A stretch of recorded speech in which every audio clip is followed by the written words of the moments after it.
Welcome, everybody. Thank you for coming in today. I'm privileged and honored to be here. I'm the current chair of the board, and it's great to see so many faces, a lot of them very familiar, others I look forward to meeting during the day. And thank you for braving the classic New England weather here on this April. Does mean that we'll have Mayflowers, though. My introductory remarks are fairly short. If I had gone to Commonwealth like my son did, I would have memorized it by now. So I'm looking forward to that. That's specifically why I chose the close reading class with Don Connolly, so I'm looking forward to that.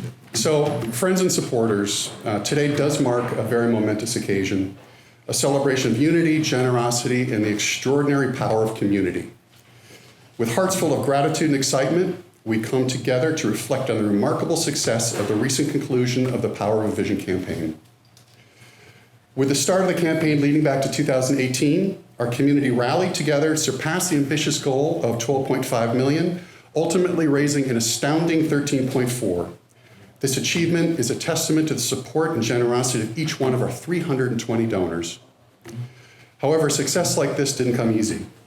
There's so many people that made this extraordinary achievement possible, and we will be mentioning some of them today, but for my part, I'd like to take this opportunity to acknowledge the vision and leadership of both Karen Firestone and Therese Hendricks, my predecessor as board chairs. Their inspiration and steadfast commitment to Power of a Vision played pivotal roles in the success of the campaign.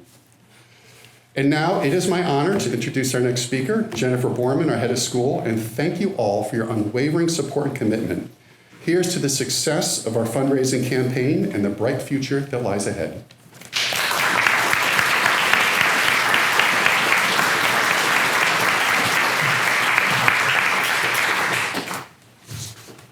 Thank you, Fred.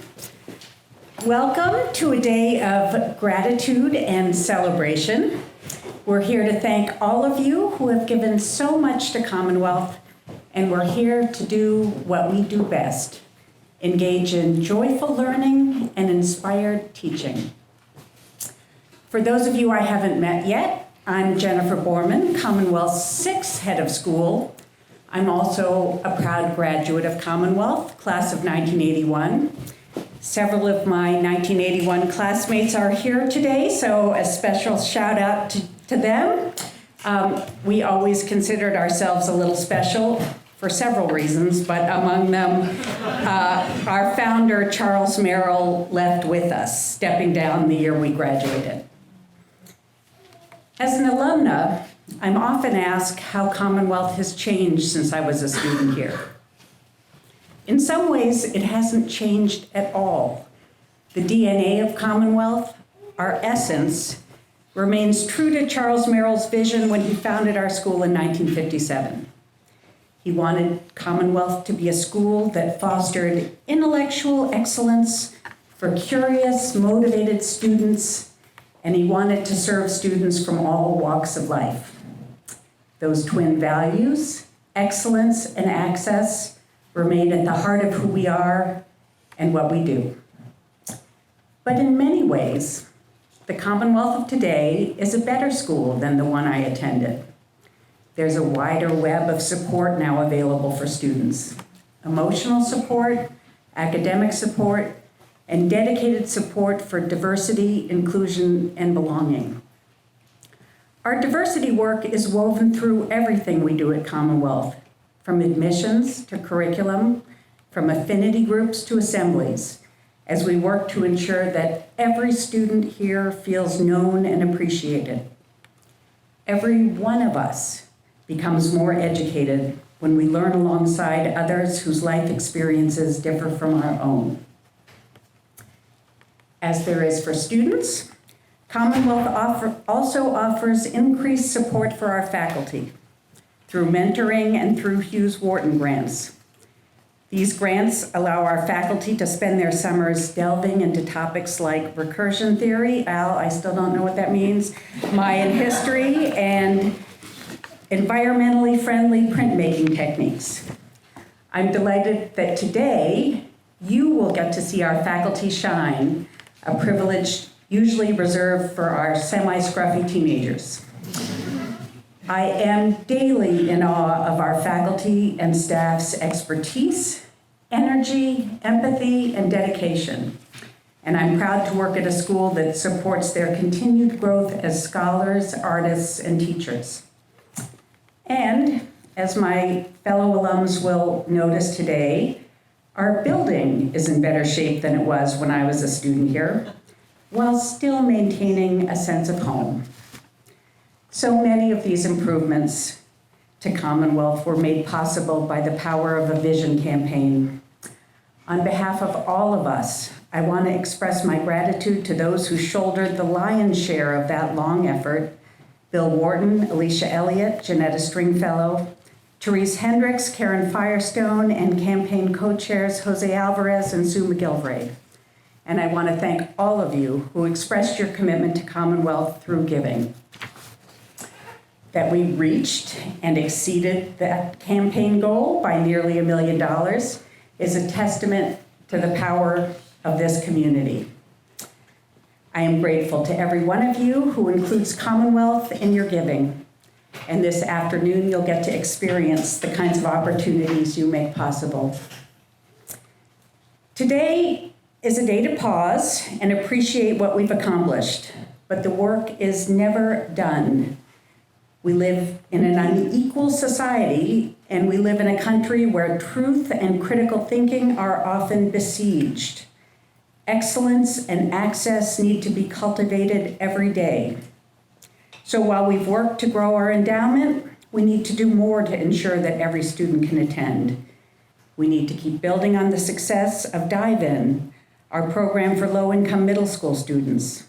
We need to ensure our classes speak to the diverse experiences of our students and deepen their understanding of our complicated world. Our efforts to improve our school are guided by the same principles with which we approach education generally, with disciplined inquiry, humility, and collaborative deliberation. Before I close, I want to zero in on one particular improvement funded by the Power of a Vision. We put in an elevator. No mean feat in a 19th century brownstone. While the actual elevator makes our lives easier in so many ways, I'll note its value as a metaphor. And as you know, we at Commonwealth love a good metaphor. An elevator ascends. That's a simple but powerful way to think about the essence of what we do here. We help young people rise. And that elevator provides access. It offers help to all who need it, which is most of us at one time or another. That access is as important to us as it was to Charles Merrill, speaking of whom, it was he who took the inaugural trip in it. I will end by saying a profound thank you to my predecessor, Bill Wharton, who you will hear from next. I must say, with the small exception of a pandemic, I had excellent timing for my arrival here. Just in time to harvest the fruits of decades of good work by Bill and many others. I'm deeply grateful for all that he did to strengthen and sustain Commonwealth, and we will continue apace. Please welcome Bill Wharton.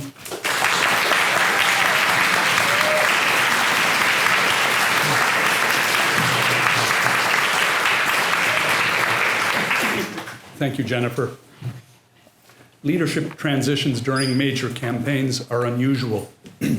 When I decided to step down in 2021, it was reassuring for me to know that this school, this campaign, and the many other unfinished tasks that heads inevitably pass on would be taken up by someone who, as an alum, deeply understood and appreciated what we have here. Jennifer brought with her the wisdom and administrative talent to preserve and carry forward all that makes Commonwealth unique, and to pick up all the to-dos I'd left undone. Besides this campaign, there were a number, including a few big last-minute additions. Her work has proven my reassurance well-grounded. Thank you, Jennifer. And there was another mid-campaign leadership transition. Janetta Stringfellow was our Director of Development throughout the planning process in the first years of the Power of a Vision. I've said before that Janetta made the work of fostering relationships and raising resources fun, and she did it because she cared deeply about the school's commitments. And she was wonderful at teaching me to stop talking and to listen, often with a kick under the table when we were having lunch. with donors. Janetta left in 2017 to work for a university across the river. But Alisha Elliott, who had chaired our alumni association, was waiting in the wings. I knew what Alisha could do. I'd watched her over her time as a student here. She was an alum. She was smart and well organized. And when she was still an undergraduate at Brandeis, we hired her to chaperone, along with a first-year teacher, our 2004 Spanish exchange. The group landed in Madrid the morning of the bombings at the Atocha train station. Alisha was the one who stayed cool under pressure. And after each of our phone calls about managing safety and communication, I knew the kids were in capable hands. Alisha brought the same intelligence, steadiness, and organizational capacity to her role as Director of Advancement, and it was quickly clear that the power of a vision was in good hands. When she took on the role of in-house administrator for the head search that brought Jennifer here, she was serving as the point person for our search consultants. Our consultant, Bob Henderson, former head of school at Noble and Greeno, said to me, "Alicia's fantastic. Where did you find her?" I said to him smugly, "Homegrown. She's a Commonwealth alum." So thank you, Janetta and Alisha, wherever you are. Thank you for your great work. We had a lot of fun.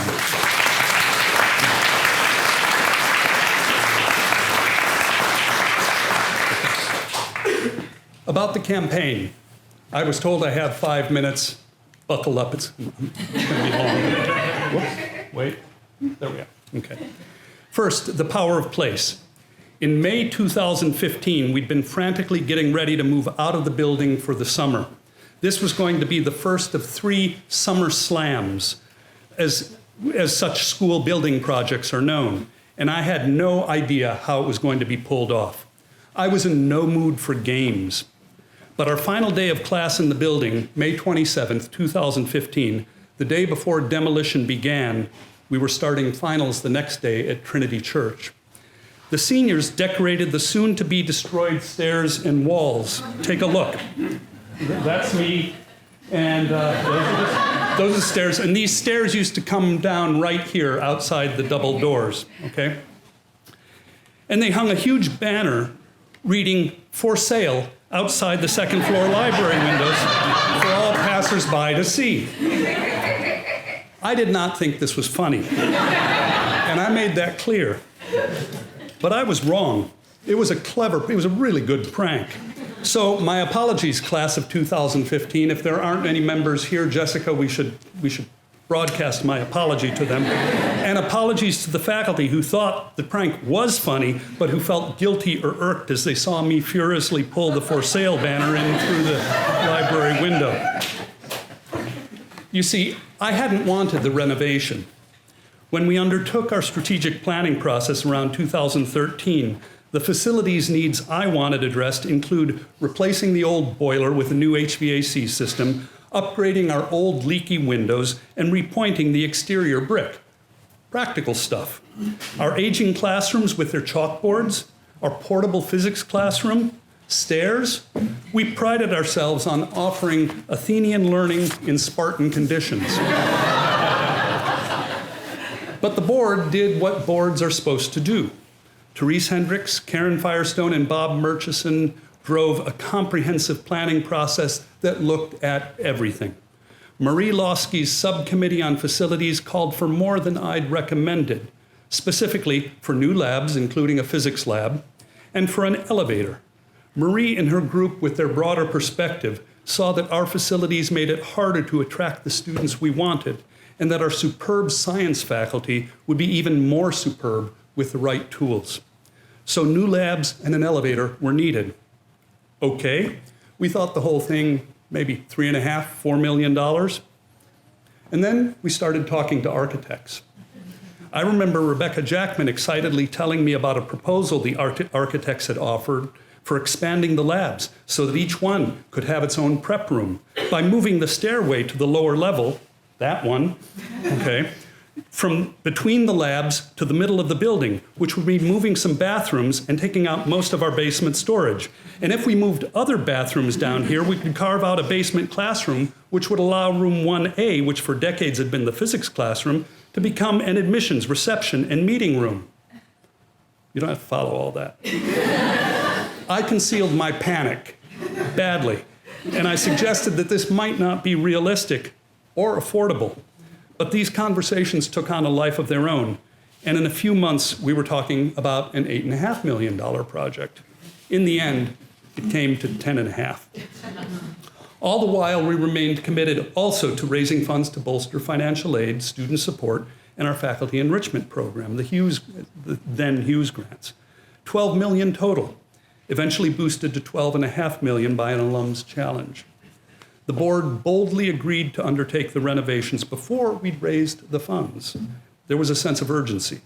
So we borrowed from our endowment as we began soliciting pledges of support. We started work on the building the day after the seniors' creative vandalism. The summers of 15, 16, and 17, here you go. This was the biology room when it was demolished. This was an old coal stove. It was part of it. They gutted it, and they discovered, one of the reasons it went up to 10.5 million is they discovered that there was balloon framing in here, which is an old 19th century construction technique where your studs go up 2 floors. So when they took that out, they had to totally redo things. This is the landing outside Jennifer's office, okay? And here is, they tore out the old light well, and they were building the elevator shaft. And this is looking up the elevator shaft as they were building it, and this is the 3rd floor landing there. Just gives you a sense. It was a massive project. But those 3 summers brought about a metamorphosis. The labs transformed what we could do in our science classes. The opening up of the passages between our 2 buildings made the place more physically whole, open, and connected. The creation of a dedicated admissions and meeting space in the old room 1A significantly improved the welcoming and functionality factors. And the elevator eliminated our need to shuffle classrooms every time a soccer player sprained an ankle. Not a huge deal. It extended the careers of some great teachers whose aging knees creaked on the way up the stairs. That was a big deal. And it made Commonwealth accessible to all. That was a huge deal. We never got to that repointing, and we didn't replace all the windows. Something on the to-do list. But the bold plan was the right plan. The power of a teacher. From the time of its founding, Commonwealth was a place that hired great teachers and trusted them to put together great courses. We distrusted central curricular planning. As I occasionally said, I, as headmaster, was the last person to tell our physics or English teachers what and how to teach. But to keep our program from stagnating, it was important that our teachers have active intellectual lives. Part of the fun of being a teacher at Commonwealth was continuing to study one's own field and even to pursue interests in other fields. A teacher who is learning and exploring stays fresh and enthusiastic in the classroom. And in the classroom, the kids respond to fresh, enthusiastic teachers. So why not foster that learning and exploring by giving teachers grants to support travel, study, and course development that they choose? Thus was born the Hughes Grant Program, started in 2002 with funds raised in a prior campaign.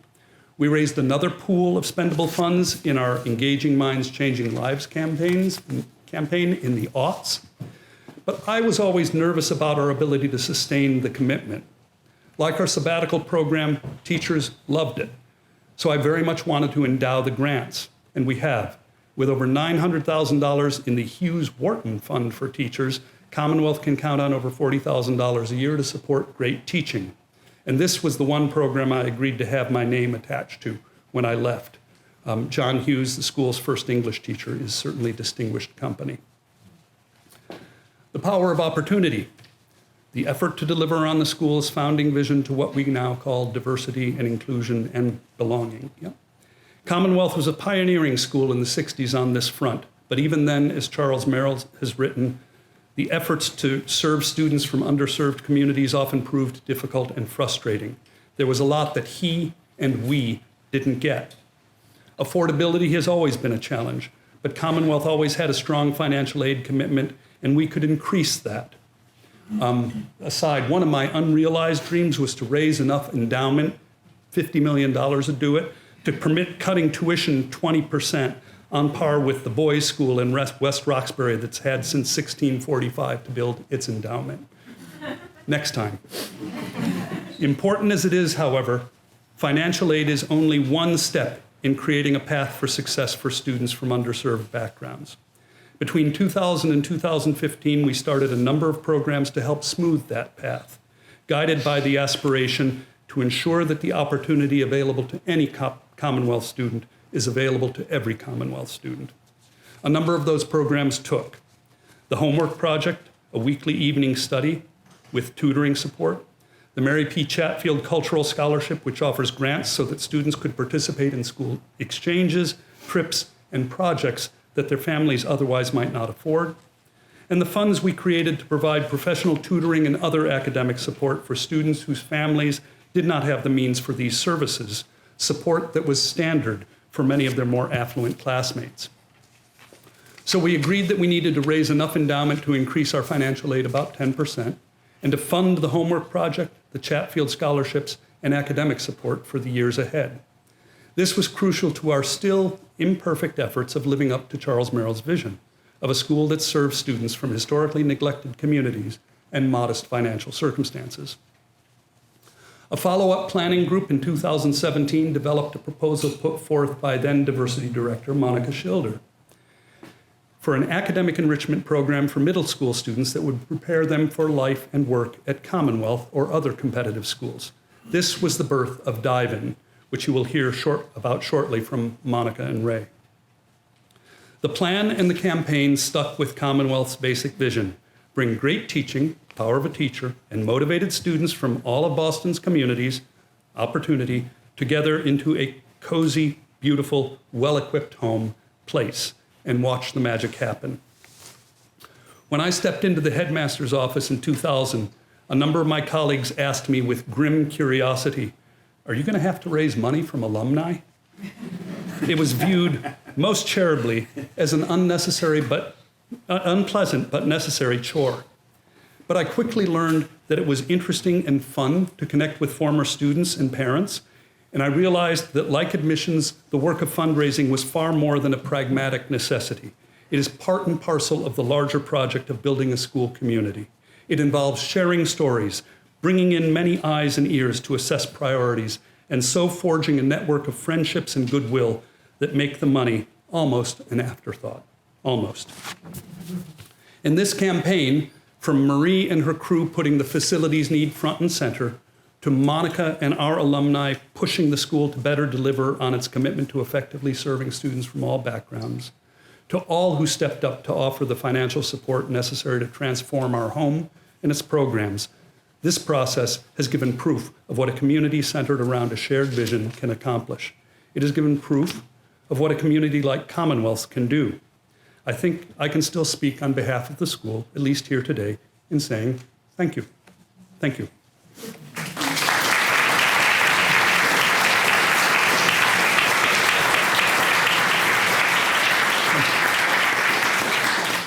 When José Alvarez and his wife Sue McGilvray agreed to chair the campaign, Janetta and I felt like we'd hit the jackpot. They were parents of 3 Commonwealth alums, Mario, Gabe, and Julian, who were all quite different from each other and forged 3 different distinctive paths through the school.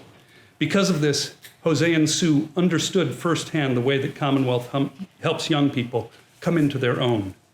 They both understood from their own lives the opportunities that select institutions can open up for young people, as well as the challenges those schools face in serving diverse populations. During his tenure as a Commonwealth trustee, I was always grateful to have Jose's support. He was always ready to give time and offer counsel. And his voice during the planning process was one of those that urged us to aim high. And so today we express our gratitude for his vision of what this campaign could accomplish. Jose, thank you.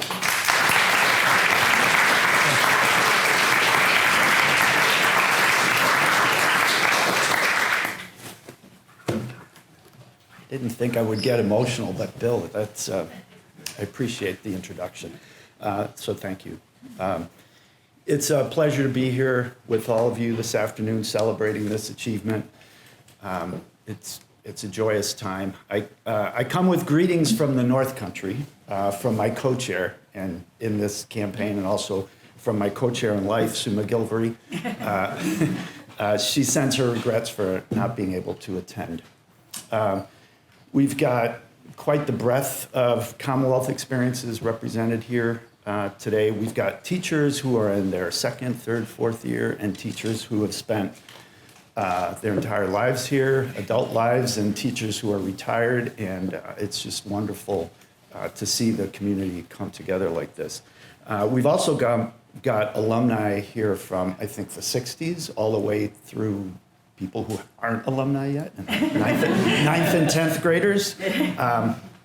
And obviously we have parents here like me who've watched our children blossom at Commonwealth while we watch the school itself grow and blossom as well. Thank you all for being here for this important celebration.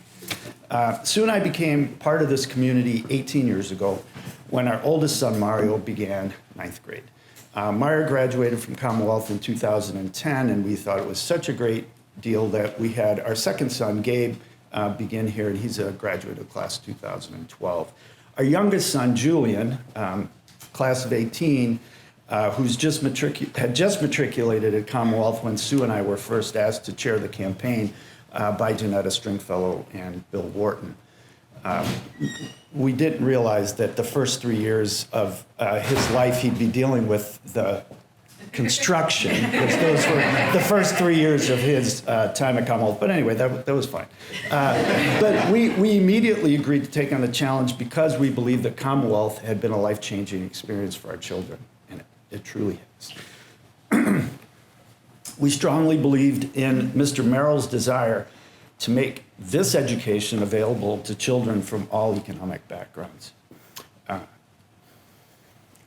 Sue and I are both from low-income families. We're both first to graduate from college in our families.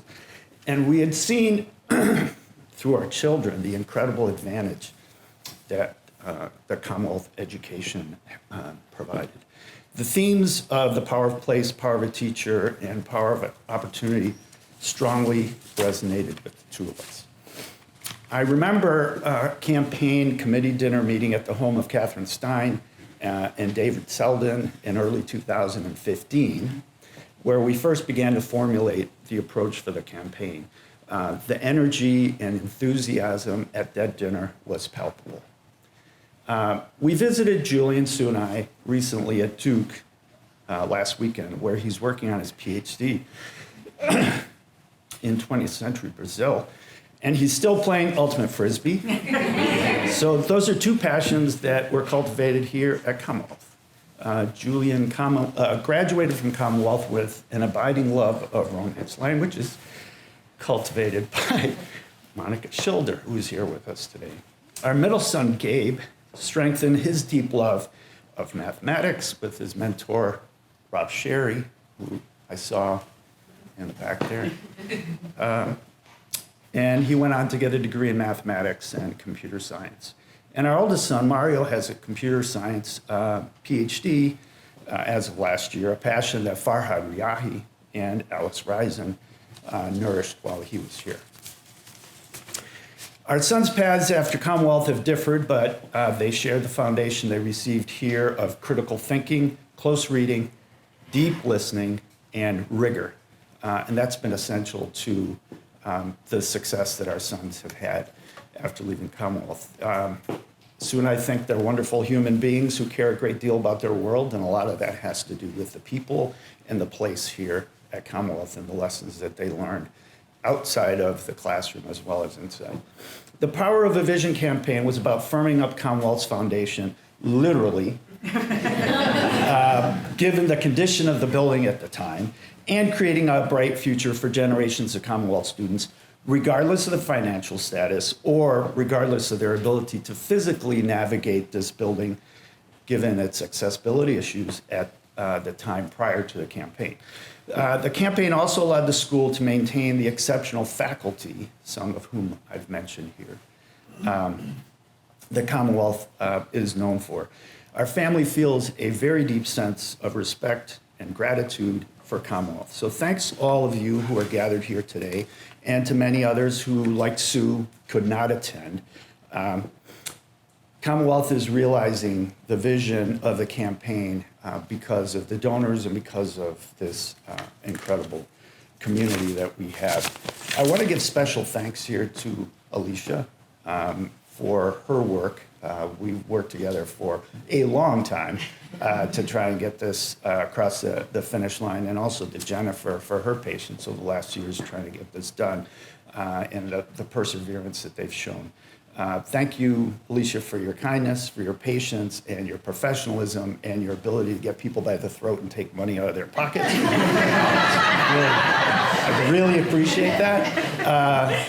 Now, to share more about Dive In, which Bill has mentioned, one of the programs launched and made possible by the campaign, please welcome Rui Shu. Thank you.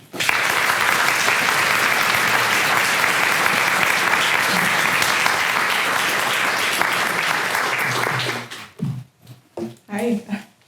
So my name is Rui Shu. I teach Mandarin Chinese at Commonwealth, but I also work on diving program with Monica and many others. So shall we dive in? So Diving in Commonwealth is a summer and school year program for high achieving middle schoolers from low-income families. It was created to echo and extend the core values of Charles Merrill's founding vision to serve students and families from all backgrounds. Diving was founded in 2019, and Sasha Escalant, Commonwealth alum and former teacher, led the program successfully for several years, alongside with a group of faculty members who were and still are committed to our mission. While the core mission hasn't changed, over the past 5 years, the program has certainly evolved. Students. We've always had students who are curious, motivated, and love to learn, but we have grown the program significantly from 5 students in 2019 to 32 students this coming summer.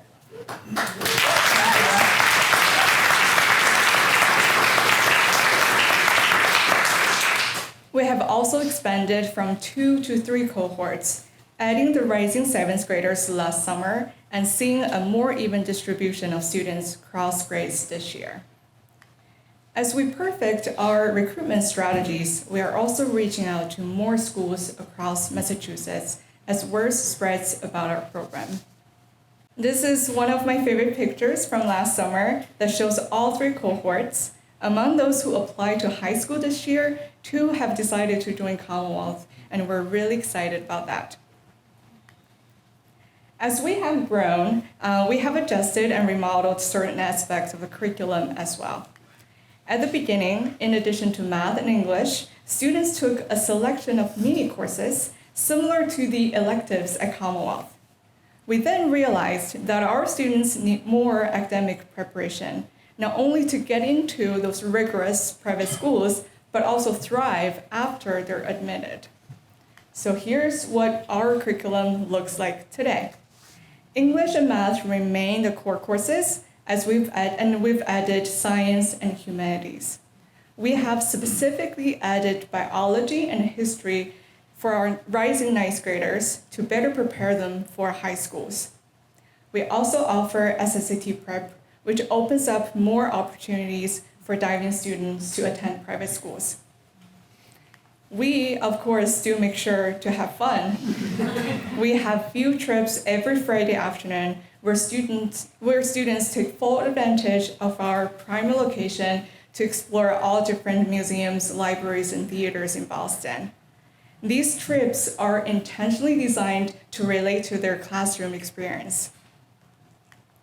And none of the work is possible without our lovely faculty and staff. Over the years, we learned that it's valuable to have Commonwealth faculty teach diving classes, as they know our curriculum so well, so they know what diving students need to be able to be successful at schools like ours. We also realized, though, that teaching middle schoolers, especially now that we have an even younger cohort, requires different skill sets. So we're looking forward to bring in more teachers with middle school experience. And we're also committed to hiring more faculty of color. In particular, we're looking for one science teacher and one humanity teacher for the summer. So if you know anyone, please do let us know. We've also enjoyed working with our TAs in the summer. Some of them are diving alums, and others are current Commonwealth students. And I have one more person to thank, Monica. Going to cry. So Monica taught one of the first classes for diving and served as our assistant director and co-director in the past couple of years.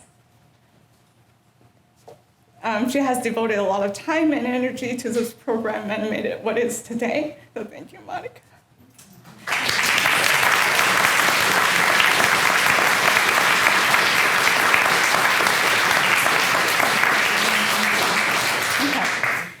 We will miss Monica. Now she's stepping down from her role to take a well-deserved break, but I'm equally excited as we welcome Commonwealth alum Paul Brinnick. There he is.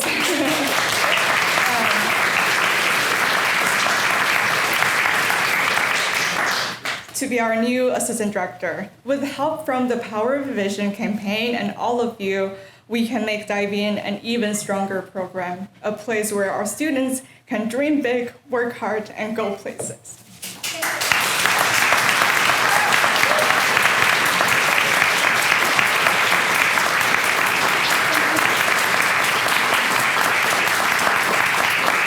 Hi. Thank you, Ray. It's an exciting time to be part of this community. My Commonwealth journey began in 1997. I was in 9th grade at another school, and I was miserable. I hated it. My teachers didn't seem to care. Some of them really didn't know much about what they were teaching, and I felt unseen, anonymous. So my parents and my parents are here today. My parents and I started looking into other options, and I began the application process for a few schools in the area. When I visited Commonwealth, it just felt right. Teachers and students were curious and passionate about their subjects. Upperclassmen were mentors and champions for their younger peers. It was a community that saw each individual and valued shared experience. Even as a visitor, I never felt like a stranger. I interviewed with Bill Wharton, who was director of admissions at the time, had my day visit, wrote my essays in the library between visiting classes. It would be months before I knew what my options would be, but just the idea of starting 10th grade in a place like Commonwealth made surviving the rest of 9th grade seem bearable. And then, on a Monday in late November, I called home from a payphone outside the cafeteria at my big, anonymous school. "Leash," my mom said, "I just got off the phone with Bill Wharton. They want you at Commonwealth, and they want you to start Wednesday." And I did. Thanks, Bill. Within days, I felt at home, welcomed warmly by the class of 2001, and within weeks, I was hosting day visitors myself. I spent my first project week volunteering on a gubernatorial campaign. I fell in love with the energy and the passion of that campaign. The people I worked with were driven, determined, and creative. Alas, the candidate did not win, but it set me on a path for a career in the nonprofit sector. And ultimately, it led me back to Commonwealth. The arc of the Power of a Vision campaign tells a great Commonwealth story. As Bill and José shared, the campaign goals broke out into 3 areas: the power of place, the power of opportunity, and the power of a teacher. Right before the construction began on the renovations made possible by this campaign, the Board of Trustees met with the team overseeing the project. When asked what they expected to find as they dissected and reassembled our 19th century brownstones, one team member remarked that he anticipated many opportunities for solutions. I think about that a lot. What an optimistic outlook, and not to mention the deft use of language. He could have been a Commonwealth student. We certainly had our share of those opportunities for solutions throughout this campaign, and at every turn, this community came through. In the fall of 2018, we had just begun conceptualizing the dive-in program. The need was clear, and the plan was to spend the following year designing curriculum, hiring faculty, marketing, and fundraising to launch this new program the following school year. But who needs a year? The chair of the board at the time, Therese Hendricks, who is here today, posed this question. We know we need to start small. We know there are things we won't know until we start. So let's start learning now. Now, Therese is an engineer and a lawyer. When she has a point, it's really hard to argue with her. So we set out to launch the first dive-in cohort just months later. That's what we do here. Commonwealth makes it happen. Bill, Jennifer, Therese, Fred, Monica, Ray, all of the faculty, staff, and administrators, past and present, many of whom are here today, and all of you, those who gave to the campaign, were there in the trenches, are here celebrating today, students, parents, alumni, future Commonwealth families. I know we have a few parents here today whose children will start with us in the fall. Welcome. Commonwealth is a team effort, and it's a great team to be on. Launching Dive In took a village. Now, I was not involved in designing classes, hiring teachers, marketing, running the program. Monica, Sasha, and others were champions on that front. But we were about to launch a program that wasn't in the budget for that year. So again, we started small, but we started. Bill and I talked to the board and to others in the community who were especially interested in the mission of this nascent program. And in less than a month, we had raised what we needed for that first summer. This community made it happen. This kind of campaign takes a long time. And in those early days, the planning, the research, the strategizing, and the initial fundraising, it's kind of like the duck paddling furiously under the still water. You don't always see it, but it takes enormous effort, and it's critical to moving forward. There is one person who led that effort and set us on the course to be celebrating today. She was here at the beginning, and she's here today at the end. Janetta, where are you? Janetta, come up here. Come up here.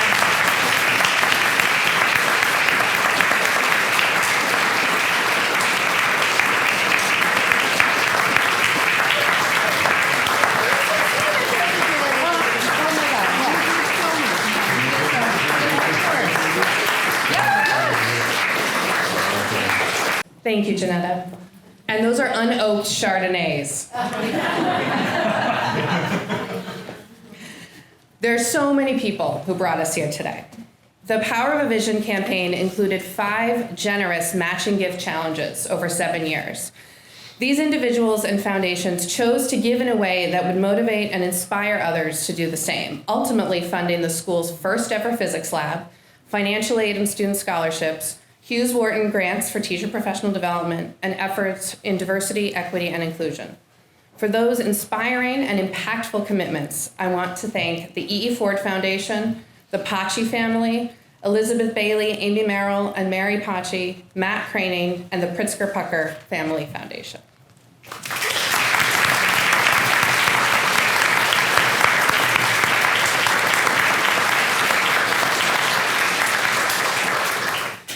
During the pandemic, we often talked about how our small size worked in our favor.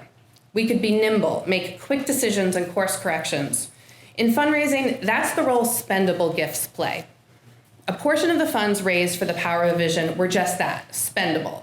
Now, I'm not going to get into the weeds and the fundraising jargon here, I promise. Essentially, the building needed renovations, so we raised the funds and we put them to work. We identified a need for greater staffing and programming in DEI, and one of those matching challenge gifts made that happen. Once again, you, the Commonwealth community, made it happen. The other important piece of the puzzle is the school's endowment. Commonwealth's endowment was established in 1981, again, that special year, upon Charles Merrill's retirement. It has grown with the markets and through 3 campaigns, including this one. Growing the endowment is critical to ensuring Commonwealth's future. It's good to be nimble, and we're fortunate to have a community whose generosity allows us to act with agility and grace. But you can't be graceful without a strong foundation. I think some of Bill's slides made that clear. Today is about celebrating, but you're going to hear more about our commitment to growing the endowment and how you can be a part of that commitment in the months and years to come. And now it's almost time for class. We have just a couple minutes to catch up, and then you'll hear the first bell ring at 1:55, and it will be time to head to class. according to the schedule on your blue books. So once again, thank you. Thank you for your generosity and for being here today, and enjoy being a Commonwealth student. Thank you.